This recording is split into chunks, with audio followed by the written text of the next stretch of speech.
everybody to the Dominion Energy Innovation Center's October Lunch and Learn.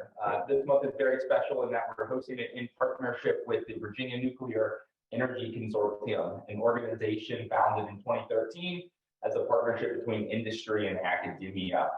VNEC's mission is to promote Virginia's nuclear assets and capabilities, as well as an advocate for industry, including through workforce development and research and development. Virginia is and continues to be a leader in the nuclear industry. That's why we're putting on this lunch and learn, but also more events to come. Assets include nuclear fuel fabrication and nuclear services firms, nuclear shipbuilding, nuclear power generation facilities, decades of safe and reliable operations, and also our universities. This month, we're honored to welcome Seth Grae, President and CEO of Lightbridge Corporation, an advanced nuclear fuel technology company positioned to enable carbon-free energy applications, which also significantly enhance safety, economics, and non-proliferation resistance for both existing and new reactors.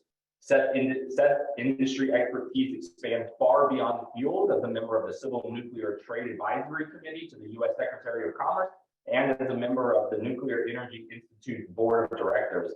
I'm personally very excited to have Seth with us today to not only talk about how the incredible innovations Lightbridge is bringing to market, but also to learn more from him about the global landscape for new nuclear projects and hear any insights he might have from this week's IAEA's International Ministerial Conference in DC, where he sits right now. So he might be able to bring us some fresh off the presses news. Just a reminder, please keep yourself on mute during the presentation and drop any questions you might have into the chat. Or at the end, we'll have a Q&A period where you're welcome to take yourselves off mute and also ask questions that way. All right, thank you very much, Braden. And thank you everyone for joining us. We're very glad to have you. As Braden mentioned, I'm at the International Atomic Energy Agency's International Nuclear Ministerial Conference in Washington, D.C. I'm in what's called a private meeting room, but it doesn't have a ceiling. So if you hear any noise from the conference, that might come through if people applaud or anything over in these next rooms. And this is a new presentation, the first time I'm giving it. So the good news is if any of you have seen things from Lightbridge before, this will be a little different. The bad news is you're the guinea pigs.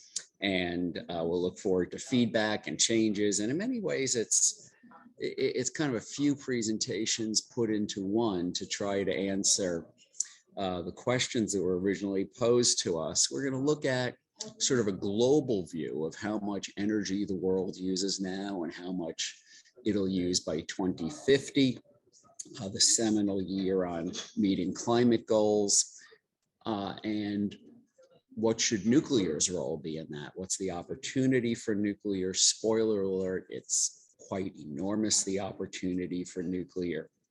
And we'll look at what Lightbridge is doing to fit into that growing opportunity in nuclear and perhaps help cause some parts of it. And we'll look at our technology. I'm going to not read any of these slides. I'll skip over many of them. I'll try to get through this relatively quickly and get to discussion with you, but it is a lot of ground to cover. And what I want to start with is this idea of how much energy does the world use in total for all purposes. Much more of it is becoming energy in the form of electricity as we go to electric cars and other forms of electric transportation, electric stoves, etc. But there was a group at Stanford Research Institute that was part of Stanford University in 2010. It's since spun off and become SRI International. But when they were part of Stanford, they tried to come up with a new way of thinking about how much energy the world uses. And the reason they wanted to was that each different method of producing energy is measured in different units. both for the inputs and the outputs, and they're all very different for different kinds of energy sources. And some of them are so small that when you talk about how much the world uses in a year, it's in the quadrillions of units, and it's hard to get the human mind around that. So there's megawatts electric of nuclear, there's million British thermal units of natural gas. There's so many different measurements. So what they came up with was what they called a cubic mile of oil, a CMO. So imagine a swimming pool, a mile long, a mile wide, a mile deep, filled to the top with oil. That amount of oil is a cubic mile of oil. And if you burn that amount of oil in a standard oil burning power plant and measure the energy that it produces in a year, that's called, that it produces, that's called a cubic mile of oil, and then levelize all other energy sources to that. So when they did this in 2010, how many cubic miles of oil do you think the world used for all energy sources for the entire year 2010? And the answer was a bit surprising to me, 3. Turns out there's a lot of oil in a cubic mile of oil. So you can get your mind around that. The world used 3 cubic miles of oil in 2010. Well, today, how many cubic miles of oil does the world use? It's 4. We've increased our total energy use in the world by about 1/3 in the last 12 years. And in 2050, the seminal year for climate change, the smallest estimates, very conservative for how much energy the world will use, is about 6 cubic miles of oil. And I'll just say, I'll just be joined by Sheta Chakraborty, who was elected to Lightbridge's board of directors by the stockholders last year after being an interim appointment during the year last year. And welcome, Sheta. Thank you. And so 2050, most conservative estimates out there are about 6 cubic miles of oil used. But more realistically, we see estimates that are more like 9 that we think are much more realistic, especially if we're going to lift over 1 billion people out of energy poverty. And so these people at Stanford looked at the leading ways to produce energy without emitting much carbon to try to meet the 2050 climate goals. So they looked at concentrated solar parks, so solar photovoltaic, wind, hydroelectric, and nuclear. And we'll go through this a bit using some current information, and what you'll see in our presentation will be available on our website. This is all open source. A lot of it's from the International Energy Agency and very other credible sources and very current links, current data. But they came to what to them was a very surprising conclusion of this cubic mile of oil study, which was that the world's clean energy goals could only be met in a diversified energy mix of renewables, but with a massive increase in nuclear power. There was just no way to ramp up these non-nuclear, low emitting or non-emitting energy sources fast enough. And we'll run through their methodology a little. Go to slide 2. Do you see that? Okay. So that's our safe harbor statement. Lightbridge is a publicly traded company on the NASDAQ Stock Exchange in New York.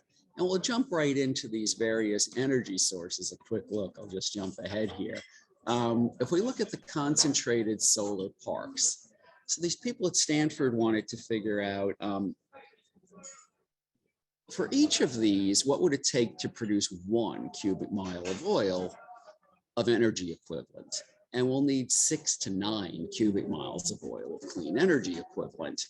So it would take 74,000 typical concentrated solar parks just to make 1 cubic mile of energy equivalent per year.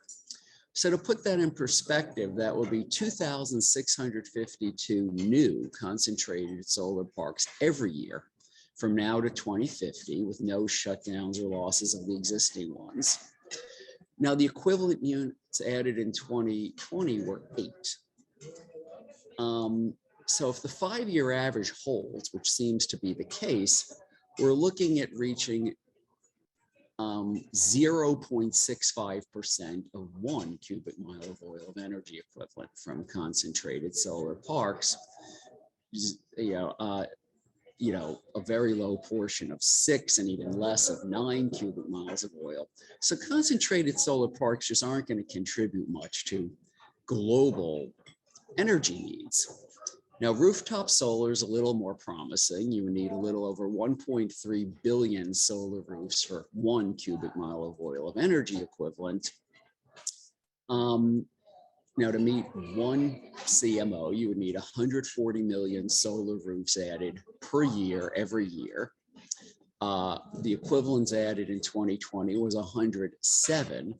So we're heading toward getting more than 1 cubic mile of oil equivalent from solar roofs, but only, a very tiny amount of 6 cubic miles of oil or 9 cubic miles of oil of energy that the world will need. Wind turbines, we would need about 4.3 million, which would be about 453,000 a year every year with no losses of old ones. The equivalent added was 232,000. So it'll be more than 1 cubic mile of oil will be contributed by wind. And, this is accounting for capacity factors too. But only a little over a quarter of 6 cubic mile of oil, and less than that of 9. Hydroelectric dams, we would need to deploy almost 800 of them, 83 per year. The equivalent pace now is about 9 per year. So again, just not keeping up much. I'm sorry for hearing background noise from the IAEA here in the background. And then nuclear reactors. For a typical nuclear reactor size in the world today at its typical capacity factor, you would need to add, almost 2,500 new reactors for 1 cubic mile of oil. We could get to 15% of 1 cubic mile of oil at the current pace of deploying nuclear, or only 2.5% of 6 cubic miles of oil. But this is the one that the people at Stanford thought could be ramped up much more quickly due to the energy density of nuclear. When you deploy nuclear, just how much power it produces and how nuclear power plants have the capacity, especially the coming small modular reactors, to be deployed in larger numbers. But if we add up everything we just looked at, down at that second column from the right, renewables will get to, 38% of 9 cubic miles of oil produced in 2050 from renewables. Nuclear would add 2. So we're missing, if it's a 6 CMO world in 2050, about 40% of the world's energy production that we're looking for from clean energy. If it's a 9 cubic mile of oil demand in 2050, we're looking at about 61% of total world energy supply. We don't know where it will come from at the current pace of actually deploying alternatives. And this is an interesting quote I found from Scientific American in 2020, from 1967, that said by the year 2030, the electric power requirement will be 10 times the present capacity because of the expected decline in fossil fuel resources. And in the absence of any other large source of energy at reasonable cost, fission power would be counted on to supply about 85% of this need. That was 1967. So they thought we'd be running out of fossil fuels, not that we want to use fossil fuels as much, but that's pretty prescient in how much it aligns with what we're looking for here and what the opportunity could be in nuclear. This slide we talk about an energy-rich life, which goes a bit to why we might want 9 cubic miles of oil, which is if we're not going to leave 1 billion people in poverty, including 3 billion people who don't have access to clean fuels, we're going to need closer to 9 cubic miles of oil. Or we could achieve climate goals by leaving billions of people in poverty, with inadequate health care, food, and education, et cetera, all of which require substantial energy growth in the world. Now, is it realistic for nuclear power to grow this fast? Could this be possible? So let's just quantify this a little bit. If we met the 61% of 9 cubic miles of oil of energy that we say is missing, if we met that all with typical large reactors operating today, we would need 13,500 of those reactors. There's only about 400 operating in the world today, out of about 440 operable reactors, many of which are shut down, particularly in Japan. Or for the typical size projected of what's called small modular reactors, about 300 megawatts electric, we would need 40,000 if it was all done by these SMRs. Is that possible? Is that a pipe dream for nuclear? Or, could this be done? And we're really inspired when we look at two things. One is, Henry Ford didn't just lead the effort to develop the assembly line to mass produce cars for the first time. He led the effort to redesign the car into something that could be mass produced. And in World War II, the day that Japan bombed Pearl Harbor, the United States produced only about 900 warplanes per year, and they were all hand-built. And in less than 3 years from that date, the United States had produced over 300,000 military aircraft, all of which were mass produced, many actually in the plants that Henry Ford had established to build vehicles.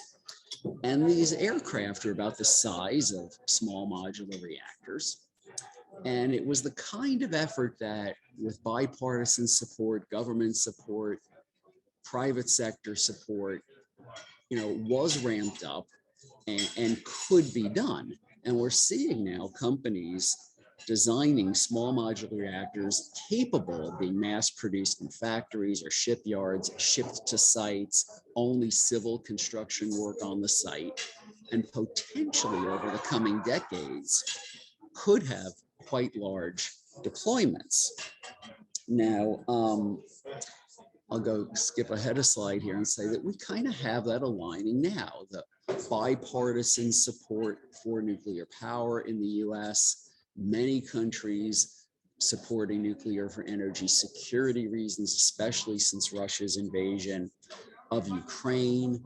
The European Union, in what they call the taxonomy, is for the first time including nuclear on getting investment incentives as a green energy source that only renewables had previously received. Even Germany, which had wanted to close all of its nuclear plants, has announced that it's keeping at least the last 3 that are open until at least sometime next year. I suspect it will go longer than that, and they might reopen some of the closed plants.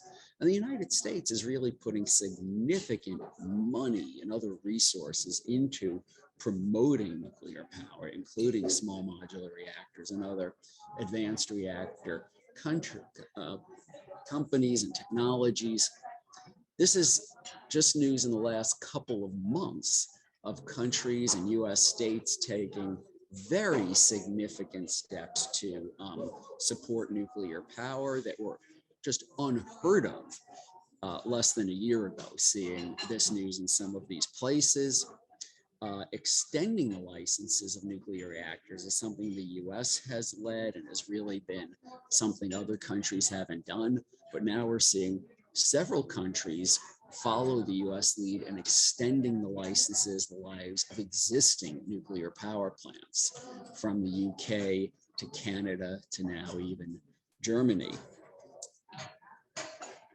The United States, in a bipartisan way, has, very materially supported development of new advanced technologies, including new fuels for the existing reactors and new ones that could improve their economics, their safety, their performance.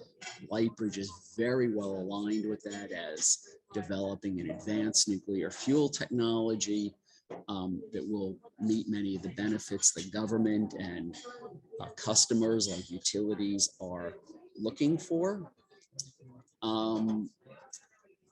There are strategic aspects to this to help wean our allies off petro-dictators. There are climate benefits to this. The different political parties have different reasons why they're supporting nuclear power, but they're all supporting it very strongly.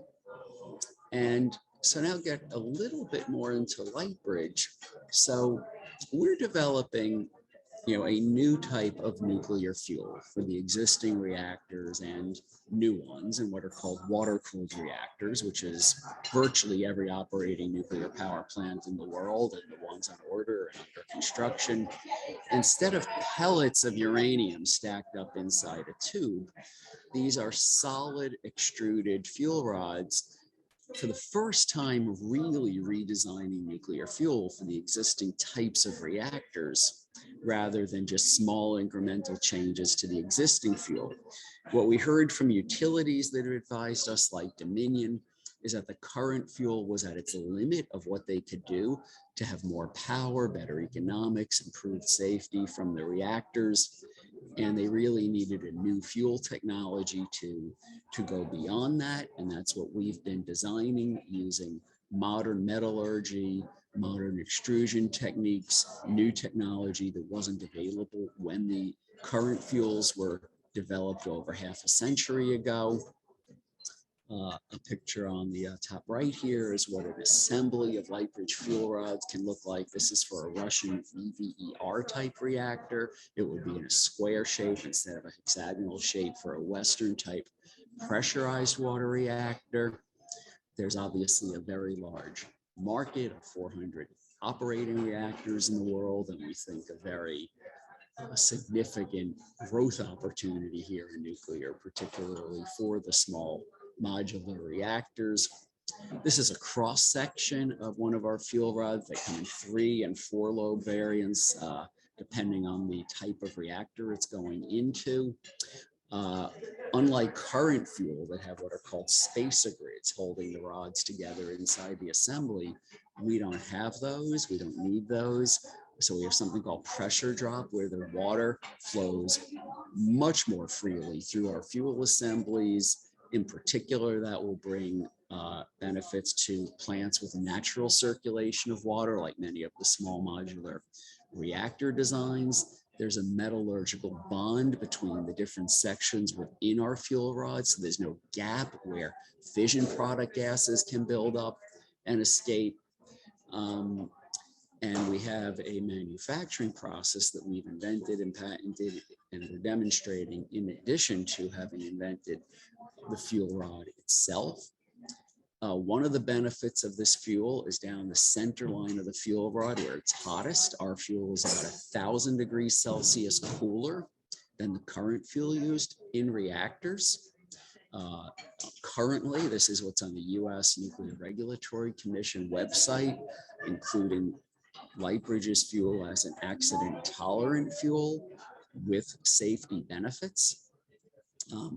This fuel, for the bullets listed here at the bottom left, has very significant safety advantages in addition to the current very safe fuels in reactors, but we're always looking to improve safety even more.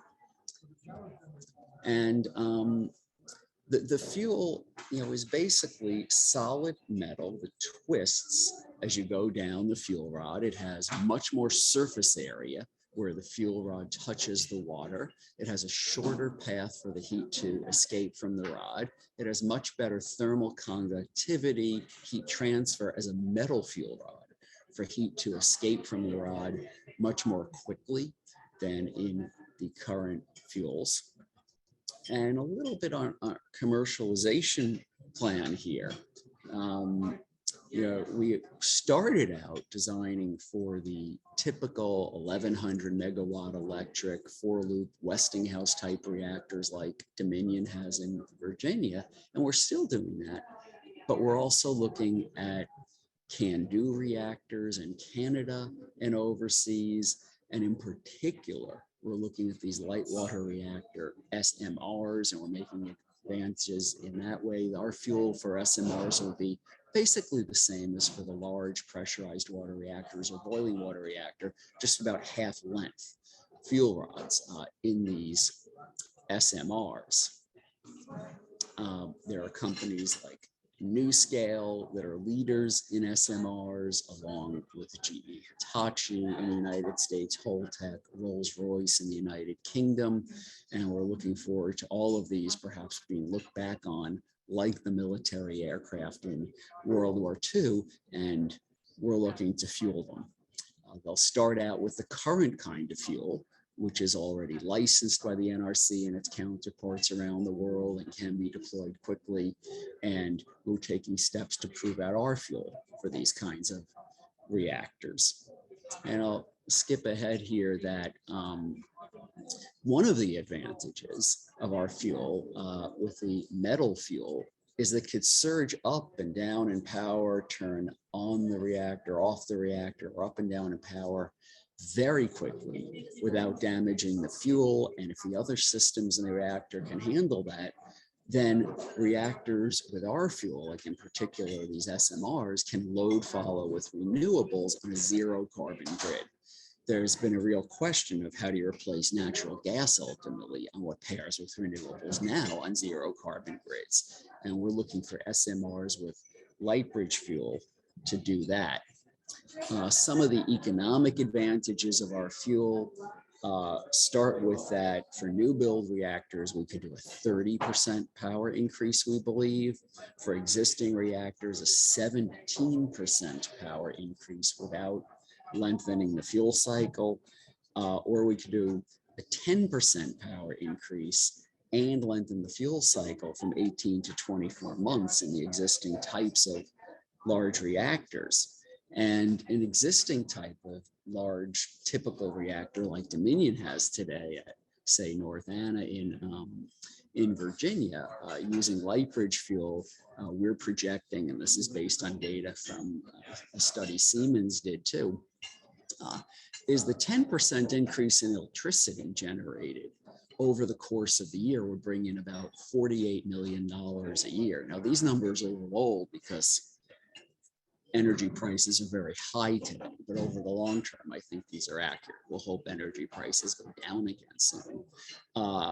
Going from an 18-month fuel cycle to a 24-month fuel cycle means the reactor is running longer between being shut down. It's shut down fewer days per year, and that's $8 million of electricity sales from days the reactor otherwise would have been shut down.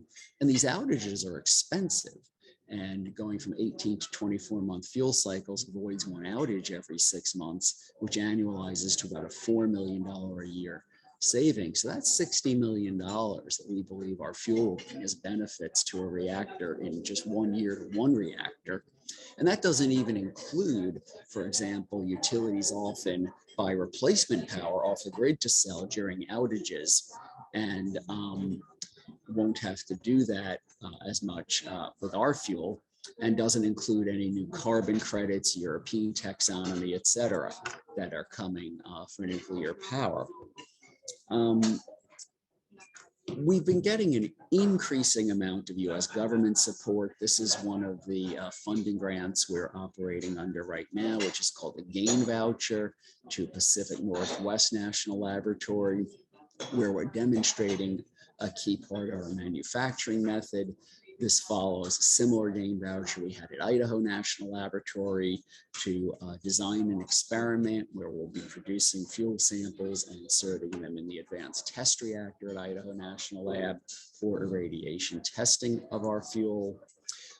Another current project just starting is at MIT, where the Department of Energy is funding MIT to look at fuel for SMRs, including Lightbridge fuel in NuScale's SMR. And that work is just kicking off now and is very important to us. These are what some of the co-extrusion billets and components look like before we extrude them into our fuel rod. And we're going to bring what's called high assay low enriched uranium, or HALEU, to the existing reactors, which is low enriched uranium, but almost 20% enriched, higher enrichment than current fuels that the advanced reactors are looking at, but we'll also be able to bring to the existing reactors and the small modular reactors. And that's part of what helps provide the longer fuel cycle and the added power. I'll skip ahead a little bit here and say that we are, I think, almost uniquely transparent as a nuclear company. Two of the reasons include that we go the patent route. We develop trade secrets and then patent it, which makes the technology available worldwide for anyone else to analyze and obtain, versus some private nuclear companies or those that are public that don't patent their technology are much more black box on releasing their technology to the public.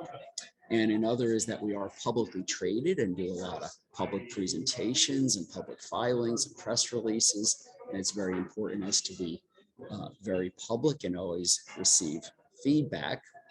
And with that, I think we're just about on the timing I'd hope we'd hit to turn it over to you for comments, for questions, for discussion. We're always available. You can contact us through our website at ltbridge.com.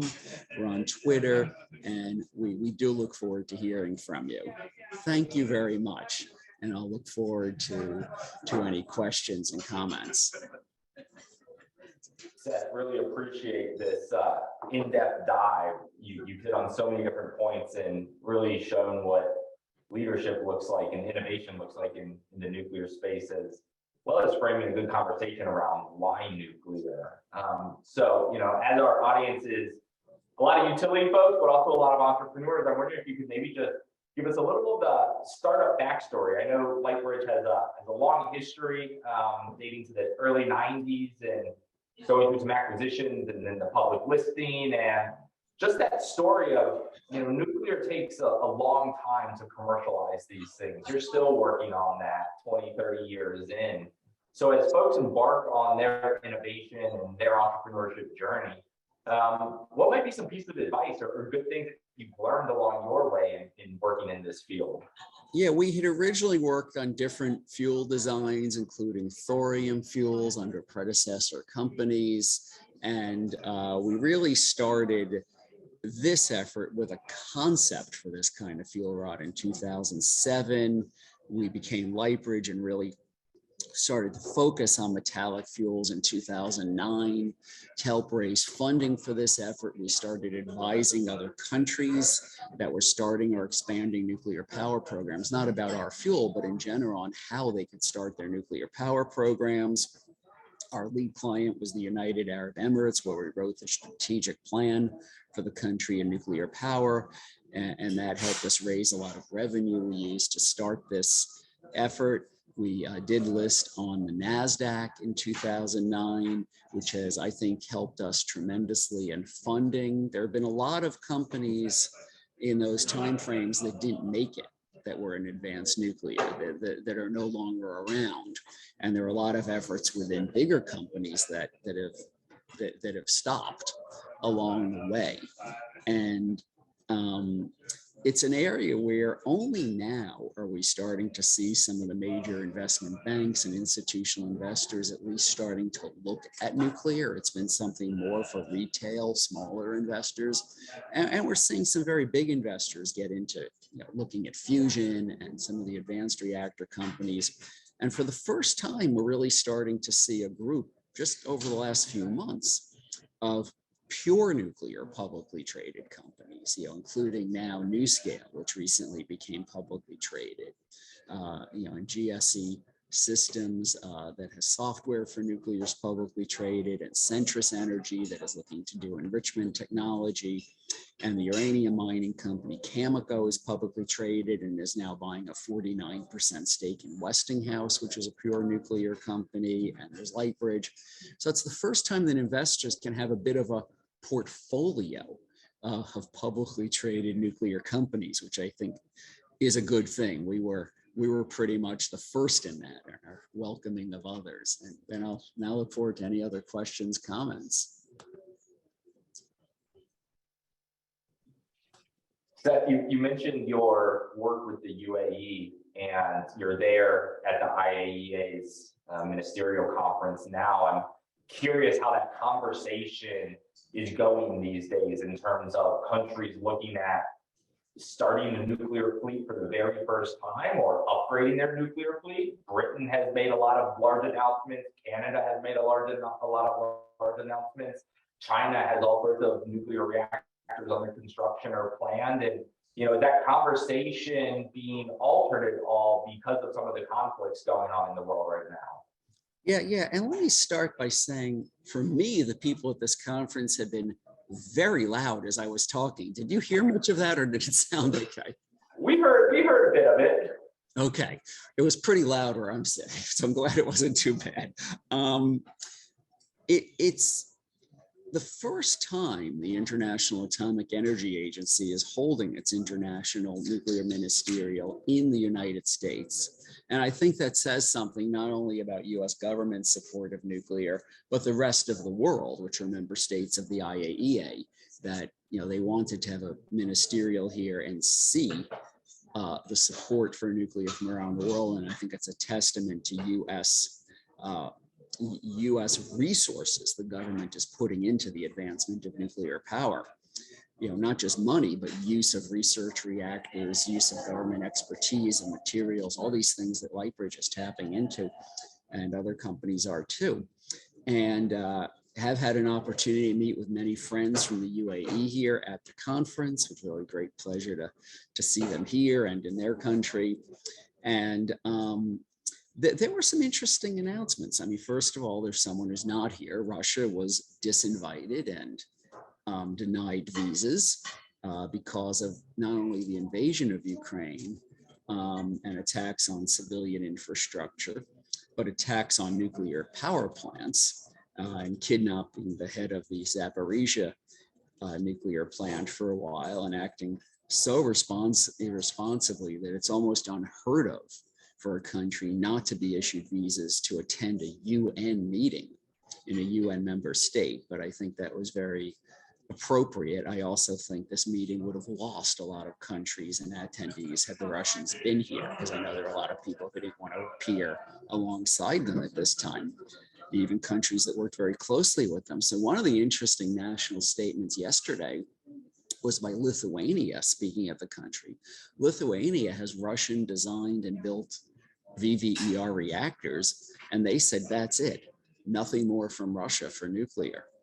And for a country that's dependent on Russia for spare parts, for services, for fuel, to now be turning to Westinghouse and others, including, you know, other American-based companies, that was quite a statement for, you know, a country with Russian-built reactors to say, you know, as of now, nothing more from Russia.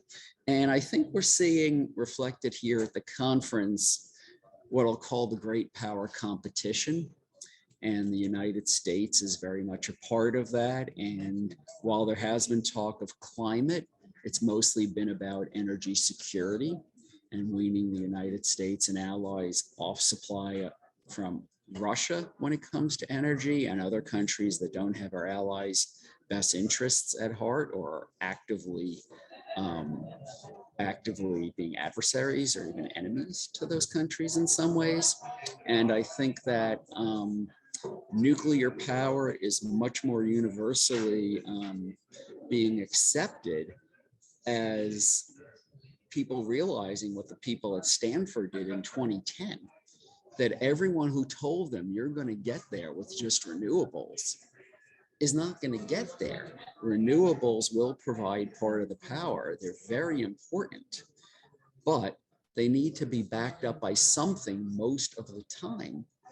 And it turns out that what's called grid level battery storage, like will back up Beijing overnight on batteries if the wind isn't blowing or when the sun isn't shining, or even season to season, isn't working with batteries.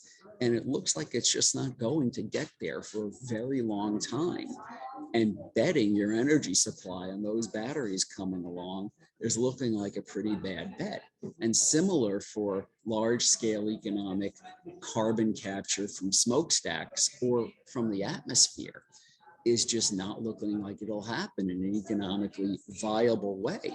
And we're already looking at people in the UK and in Europe choosing between freezing or eating this winter or taking their medicines. We're looking at fuel supply problems as there's less fertilizer produced in Europe and less food produced, and that's going to impact countries they normally export to that they'll be keeping domestically.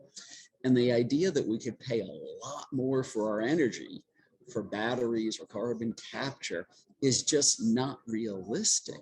Nuclear on a very large scale is really emerging, and you're seeing it at this conference as something that people are turning to as a growing part of the diversified energy mix. One question I have for you, and it's SMR related, but not necessarily fuel related. I think just one question I have about the sort of building them and why it's so. I don't understand it's bespoke right now. And, looking for the transition to something that can be sort of done in an assembly line fashion. Is part of the issue the siting? Is it components or is part of it siting? And how much does siting play a role? Yeah, in nuclear, siting always plays a big role. And I think the SMR companies and the advanced reactor companies are being pretty smart about this, in that they're going to places that are friendly to nuclear, that include current sites of reactors, where the communities tend to be very supportive of nuclear and have the jobs, the tax revenue. It's people from their community work at the plant. And in particular, going to coal plant sites, where communities are very concerned about coal plants being shut down. And you can use a lot of the same infrastructure, the cooling water, if that's on the site, the electrical switch yard, the connection to the electric grid, avoiding having to put up all the transmission lines for a new site, just use it from a coal plant site.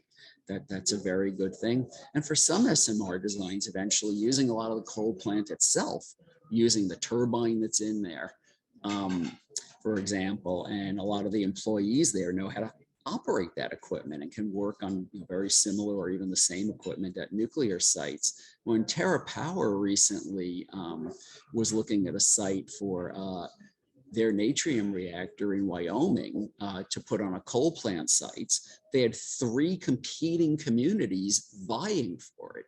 And there was a winner that was very glad that it won, as a town that'll have the reactor built at its coal plant site.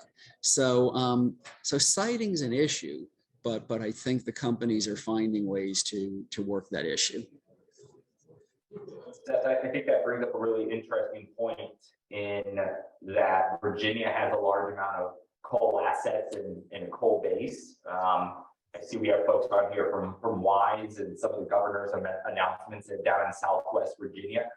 Can you just speak broadly about maybe the Virginia opportunity and where you see your Virginia company and Dominion's Virginia, and there's a tremendous amount of existing capital and existing infrastructure there in the state. Yeah, we started our company in New York, partly because I was from New York, partly because that's where a lot of the investors in our company were.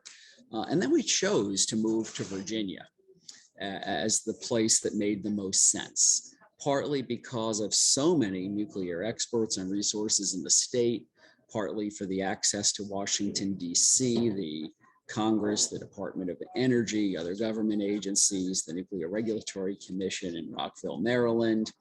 And I think Virginia has, maybe the greatest opportunity in the world to benefit from growth of nuclear power if it handles it right. And there's a lot of good signs that it's handling it right. I see April Wade is on the call, who's the head of the Virginia Nuclear Energy Consortium that is really helping to bring together the universities, the companies, the Navy, government agencies, into one Virginia offering and a lot of cooperation.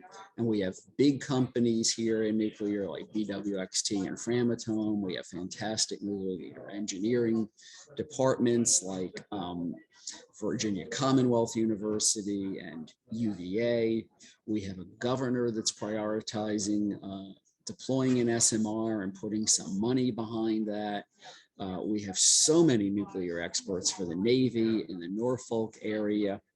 And we have a very nuclear friendly state. And one of the greatest assets we have is Dominion Power, which has 4 large nuclear reactors on 2 sites. Dominion's very seriously looking at deploying an SMR. ADP has recently joined the Virginia Nuclear Energy Consortium, and it's also looking at deploying an SMR, perhaps in Southwest Virginia. And we have massive energy needs. Loudoun County has about 72% of the internet traffic in the world going through massive, hugely energy needing data centers that are run by companies that are looking for clean power. And so I think we have need for more clean power in the state, and we have a lot of the companies in the state. And I think being right next door to Washington, D.C. is very convenient when there's a lot of resources being provided from D.C. That's great. I couldn't agree more. As someone born and raised in Blacksburg, Virginia, and Adam Sled, our executive director, born here in Richmond, we're always Virginia advocates. I would like to encourage anyone who might have a question themselves to raise their hand or drop it in the chat at this point. I have a list that could go on forever. I can't thank Seth enough for being with us today. Seth, you specifically talked about your fuel being able to operate at a much lower temperature. There's a lot of conversation in the industry right now about the ability of advanced Gen 4 reactors to operate at higher temperatures to try to drive some of the decarbonization goals of heavy industry. I'm curious your thoughts on the kind of juxtaposition between those two philosophies and whether there's an ultimate winner there or if they're both necessary. Yeah. And first of all, I saw in the chat a question about whether the presentation will be posted publicly. And the answer is yes, we're still finishing it. It's a little bit of a work in progress, and we're going to have a little more quality assurance checks on all the calculations, and we'll make those available publicly as well, and all of the sources. So if anyone wants to challenge any of the data, we're open to it. We'll make changes if need be. We believe all the data in it is correct, and we'll look forward to any peer reviews that people give it. And when we talk about the energy needed in the world, that energy is in different forms, and there's opportunities in all of them for nuclear. So when we talk about high temperatures, there's a lot of industry that needs high temperature process heat. And the light water reactor technology, the current reactors, the light water SMRs simply can't reach that temperature of the heat they provide. So they're limited in what they could do for high temperature process heat. So some of these advanced reactors that companies like TerraPower and X Energy are developing, they can produce that process heat and be what's called behind the meter to some of the companies that need that, as well as providing electricity. Now, electricity itself is growing, as we say, for cars, stoves, so many things that used to not be electrically powered so much, but increasingly are. And the advanced reactors and the light water reactors with the current technology, that can use Lightbridge fuel too. I think that's where the lion's share of the need is now. And that's where light water reactors will compete. There's a lot of hope for hydrogen as a fuel to help decarbonize some hard to decarbonize sectors like powering ships at sea, cement production, steel production, perhaps hydrogen fuel cells for heavy trucks or trains. But hydrogen can only be very economically produced with a very high temperature heat source that, the advanced reactors are really the only viable way, if that's going to happen, for that to happen with large numbers of advanced reactors. So to me, I think this aligns with Lightbridge's, business approach, is the lowest hanging fruit is the existing reactors. They already exist. Everything else I just mentioned, the light water reactor SMRs and the advanced reactors, there aren't any in the world to sell fuel to or provide power to anyone. So designing fuel that'll run in the existing reactors or something else that the existing reactors can use, a better pump, a better valve, whatever, that's a big, huge global market and provides about 19% of all the electricity used in the United States right now. The next is the light water reactor SMRs, not only because I think they're going to carry the load on being able to be produced in large numbers and really help meet nuclear's potential for energy in the world, but because they're existing light water reactor technologies. They're basically smaller versions of what Dominion already operates and other utilities already operate. The Nuclear Regulatory Commission is people who know that technology, can license it. None of the people at the NRC have ever seen the advanced reactor technology before, let alone approve one for commercial use or large-scale deployment. So the light water reactor SMRs, I think that's what's coming next. And I think that's what you'll see ADP and or Dominion deploy in Virginia. And then the advanced reactors that are still fission, be it the X-Energies, the Oklos, the TerraPowers, the other advanced reactor companies around the world. Fission, it's a very different fuel, it's a very different reactor, but at least comports with some of the regulatory regime and what utilities are used to. And then ultimately fusion, but that's such a different technology, and I think cannot be counted on to be commercially available anywhere near the 2050 timeframe. So I really think if we're going to meet climate goals, it's going to be by doing things like Germany's doing, which is decide to keep the reactors open that they have, but more importantly, deploy a lot of new reactors. And I think the ones that can be deployed to produce the most power is ultimately factory or shipyard built SMRs with light water technology. And frankly, ultimately with better advanced fuels that improve their economics, their power output, and that's what we're trying to do. And we're very happy for the DOE support. Yeah. All right, I think we're coming to the end here, but we have, we just got another question. I wanted to get to Remain's question about, and Remain, I'm going to expand on this. He asked about organizations supporting supplier diversity and the role they can play sort of in the future of this industry. And I want to sort of add on to that. I mean, you're a relatively new company. Do you see as SMRs sort of take root of growth in the industry? Do you see a lot of new players coming in, smaller players, more diverse companies? I mean, what do you think happens to the industry over the next, say, 5 to 10 years? The industry's had a lot of change. We've had companies go through bankruptcy and reemerge. We have companies, including some of the biggest companies in the US and the world in the industry, that are being acquired or being split up. I think that's going to continue. I think we're going to see companies that have never invested in nuclear getting involved in nuclear. We're seeing Dow Chemical saying they're looking very seriously at advanced reactors, working with X-Energy to power Dow Chemical's plants. Dow Chemical was never thinking that it would be a nuclear company until a week ago, when they're talking about they might have small nuclear plants on their sites powering their factories. Who thought Dow Chemical would be thinking about having nuclear reactors? So whether the big oil and gas companies decide they're energy companies and go into nuclear, we'll see.